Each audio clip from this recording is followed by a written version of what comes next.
what I'm asked to do here is match the graph with the equation negative 1/2 x plus 2. That's going to be a line that begins at 2 and goes down 1 over 2. So it's going to be choice B. Number 2 is a square root function, but then it's 9 minus x squared. So that one's a little tricky. If I were to square both sides and get rid of that square root, that would give me y squared equals 9 minus x squared. And then once I add x squared to both sides, that would give me x squared plus y squared equals 9. But notice this is just a positive, not the plus minus. So that's just going to be a semicircle. You can solve that one, figure that one out by solving this and putting it in the form, general form of a circle. So number 2 is going to be D. Number 3 is a negative x squared. And x squared is a parabola, but negative x squared is an upside down parabola. So number 3 is going to be choice A. A, B, this one must be C. The cubic is choice C. So for this we have B is number 1, D is number 2, A is number 3, and for number 4 the choice is C. I'm expected to graph these, sketch a graph. So I'm going to sketch a graph of 3 halves x plus 1. So I'm just going to make a really quick sketch for number 5. Notice I begin at y equals 1, and then from there I go up 1, 2, 3 over 1, 2. And it's going to be a line passing through those 2 points. For number 6, it's 4 minus x squared. For number 6, it's going to be 4 minus x squared. So for that one, negative x squared means it's going to be concave down, but I'm going to start at 4. So I'm going to start up at 1, 2, 3, 4, and begin there. That's where my vertex is going to be also. And from there, I go down negative 1 over 1, down negative 1, 2, 3 over 1. I go down 1 over 1, 1, 2, 3 over 1. And the sketch of that is going to look like an upside down parabola. Number 7 is an absolute value. Absolute value is a V. The vertex is going to be at negative 2, 0. It's opposite of what's in the grouping, and the same as what's outside the grouping, but there's nothing outside the grouping. So that vertex is going to be at 1, 2, comma 0. Then the slope of it is basically 1 over 1. So from here, I'm going to go up 1 over 1, up 1 over 1. And absolute value, as I said, is going to be a V. Number 8, square root x minus 4. Square root, just the square root of x will look like this. But this particular problem has a phase shift down 4. So it's going to scoot down vertically 1, 2, 3, 4. And go up 1 over 1, up 1 over 1, 2, 3. And it's going to slant outward like that. Number 9 is a hyperbolic function or a rational expression. Notice it's not allowed to equal 0. There's a vertical asymptote at x equals 0. The degree of the top is less than the degree of the bottom, so that's going to be y equals 0. There's a horizontal asymptote. This graph is going to curve like this. And this 2 here can give us some points. If I go right 1, 2, up 1, that coordinate there will be 2, 1. If I go up 1, 2, right 1, it'll have another coordinate there because of that 2. I'm going to go left, negative 1, negative 2, it'll have a point there. I'm going to go down, negative 1, negative 2, it'll have a point there. We call that number up there the knee. Continue graphing. Number 10. 6 minus 2x, I can rewrite that as negative 2x plus 6. That's mx plus b format. I want to begin at 6. 1, 2, 3, 4, 1, 2, 3, 4, 5, 6. And then from there, I'm going to go down 2 over 1. Down 2 over 1. Down 2 over 1. And that's going to be a line with a negative slope. Number 11. Again, it's a parabola because it's x squared. And it's negative 3, so the vertex is actually going to be at 3, comma 0 because there's nothing outside the grouping. So I'm going to go right 1, 2, 3. Put a dot, that's my vertex. And I'm going to go up 1 over 1, up 1, 2, 3 over 1.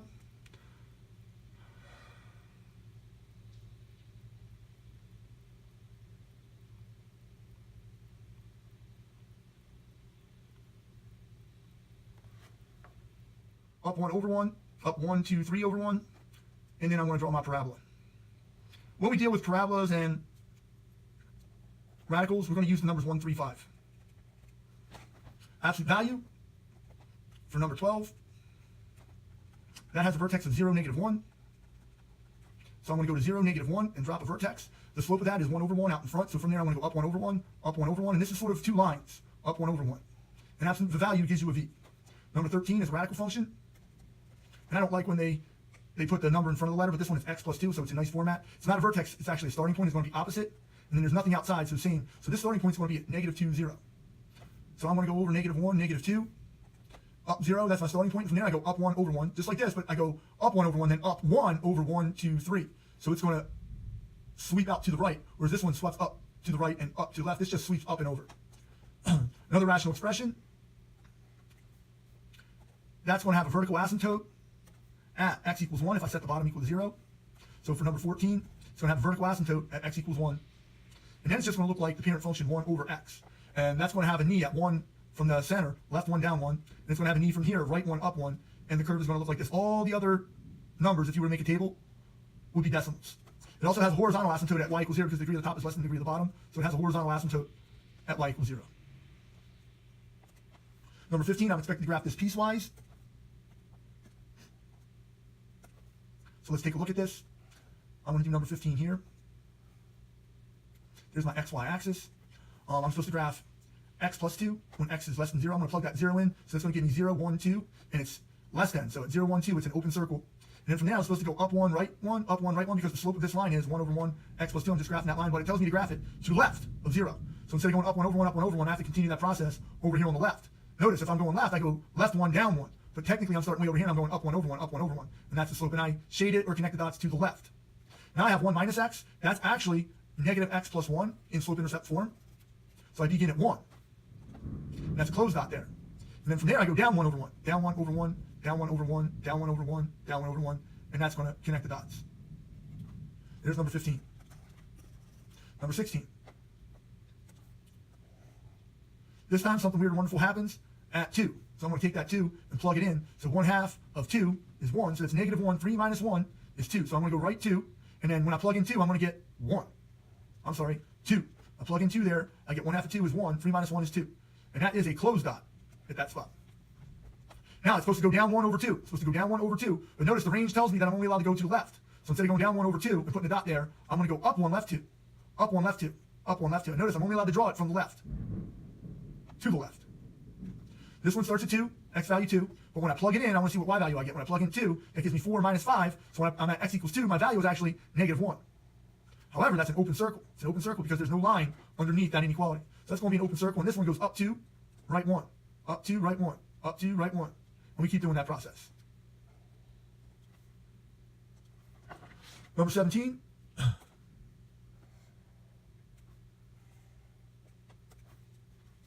X plus 2, x plus 2, at x equals 3, at x equals 3. So when I go to 1, 2, at 3, 1, 2, 3.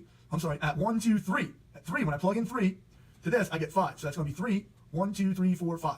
When x equals 3, y equals 3 plus 2, which is 5. Now, it's only allowed to equal at that point for that function. Now, for this function, it can't equal 3. So I'm going to start at 0. Number 17 is an x squared and just an x plus 2. So at x equals 3, I'm just going to plug in that value to that over there. So it's going to give me 3 plus 2. So at 1, 2, 3, the value is going to be 1, 2, 3, 4, 5. So that's a value. Now I'm going to graph the x squared whose vertex is at 0, 0. So it starts at 0, 0. And from there it goes up 1 over 1, up 1, 2, 3 over 1, up 1, 2, 3, 4, 5 over 1, and then up 7. 1, 2, 3, 4, 5, 6, 7 over 1. So it's going to be over there somewhere, way up there. Up 1 over 1, up 1, 2, 3 over 1. 1, 3, 5, 7 works for quadratics. Up 1, 2, 3, 4, 5 over 1, so on and so forth. Now I'm going to graph it. But notice something strange happens. It goes through that point, and then at x equals 3 on the curve, it's a hole. So it's not continuous. This is called a removable discontinuity. Next piecewise function has 3 equations. Let's see if we can't get this one drawn.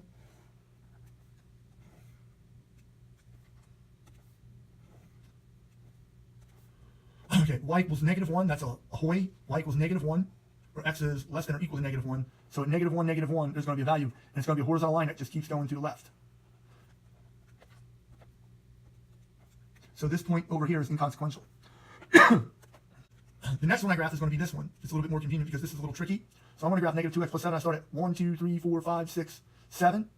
And from there, I'm supposed to go down 2 over 1, down 2 over 1, down 2 over 1, down 2 over 1. I'm going to connect the dots. But notice, I'm not allowed to draw this one except until I get x value 1. So I plug in 1, I get 7 minus 2, and that's 1, 2, 3, 4, 5. Now I have to figure out what to do with this one. When x equals negative 1, and x is less than 1, negative 1 and 1, that's the value of 1 where it's less than 1. So this is going to be an open circle. But I have to plug in negative 1 there. So when I plug in negative 1, it's going to give me negative 3 plus 2, which is negative 1.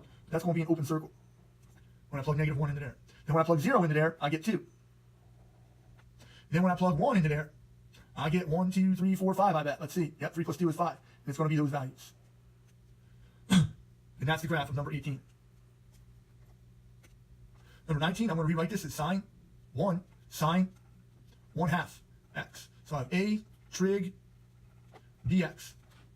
The amplitude is going to equal 1. The period, if you recall, is 2 pi over b, so that's going to be 2 pi divided by 1/2, which is 2 pi times 2 over 1, which equals 4 pi. Now I want to graph this.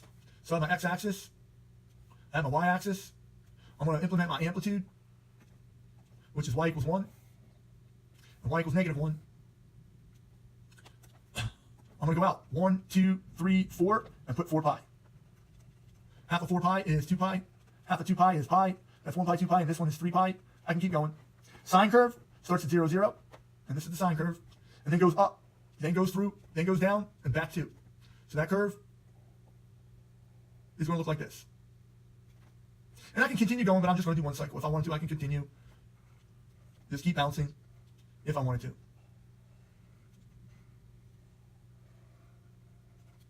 This one keeps bouncing also. Number 20, it's already in the format, and that's A, trig, B, X. So the amplitude is going to equal 2. The period is going to equal 2 pi over this 2, which equals pi. Drawing it. Y-axis, x-axis. Amplitude is going to be 2. So I go up 1, 2. I go down 1, 2. And I draw the horizontal. I draw the horizontal.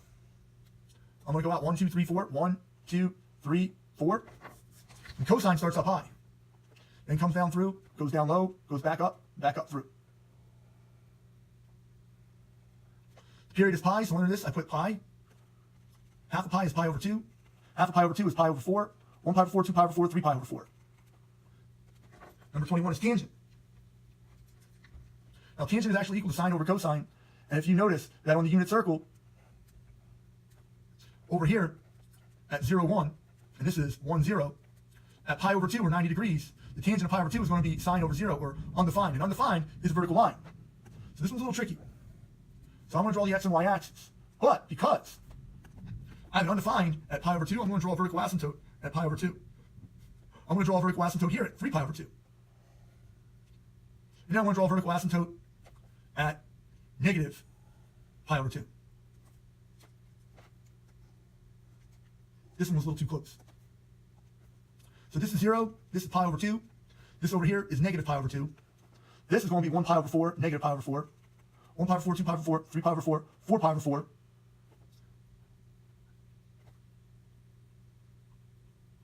1 pi over 4, 2 pi over 4, 3 pi over 4, 4 pi over 4.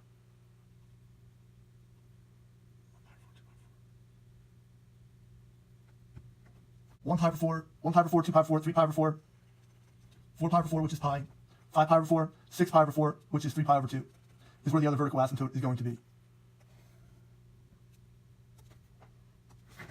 Now if I were to plug 0 in, tangent of 0 is going to be 0 over 1, which is 0. Then when I get to pi over 4, tangent of pi over 4 is going to be square root of 2 over 2, divided by the square root of 2 over 2. But the right one divided by the left one, which is 1. But I can't go up 1 unit and put a dot there. There's a 2 out in front. So 2 times that value of 1 is going to stretch it up a length of 2. So that value there is going to be 0, 0, pi over 4, 2. And then it's going to be negative pi over 4, negative 1, 2. And the rest of the curve is sort of cubic looking. It's going to come up through that. Whoops, I missed that point. It's going to come up through that point, go through the origin, and then veer up that way. This one's going to go down. It's going to be a continuation over here at 3 pi over 4 and 5 pi over 4.